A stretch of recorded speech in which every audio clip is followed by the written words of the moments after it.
Le premier bloc, c'est sur l'expérience usagée tactile. Donc, pour rester dans le thème de la boîte noire, on veut collecter de la donnée quand un utilisateur utilise, par exemple, une tablette ou un téléphone, mais sans l'interrompre.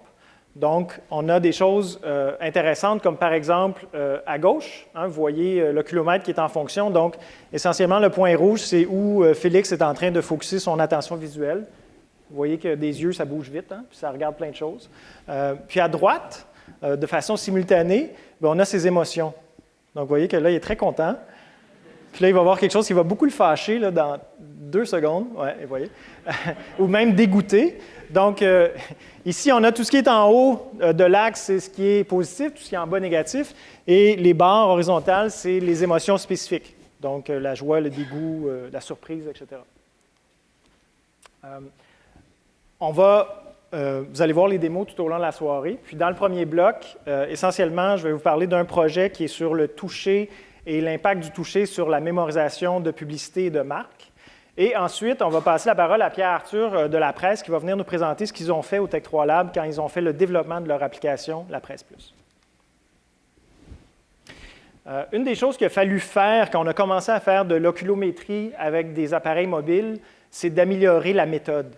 La méthode proposée par les fournisseurs oculométriques avait de grandes limites. Puis, on a travaillé à améliorer ça. Si vous regardez la partie de gauche, la méthode traditionnelle, puis de façon assez surprenante, quand on utilise cette méthode-là, il y a des fixations à l'extérieur de l'écran.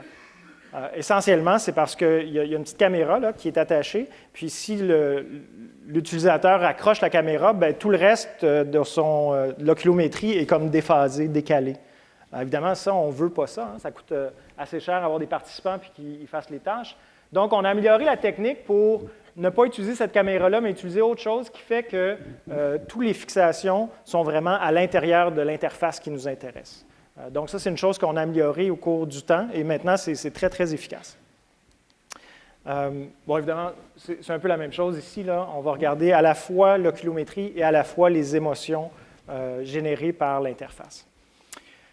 Le premier projet dont je veux vous parler, c'est essentiellement la question de base. Là, on se disait, est-ce qu'il y a une différence entre quelqu'un qui navigue sur un site Web avec un appareil mobile et si la personne navigue au contraire sur un poste fixe, est-ce qu'il y a une différence?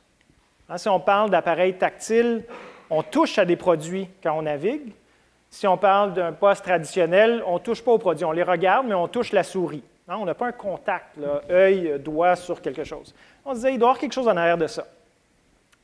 L'avènement, évidemment, des téléphones intelligents, vous en avez tous un, j'imagine, ce soir. En passant, mettez votre sonnerie à off, si vous ne l'avez pas fait.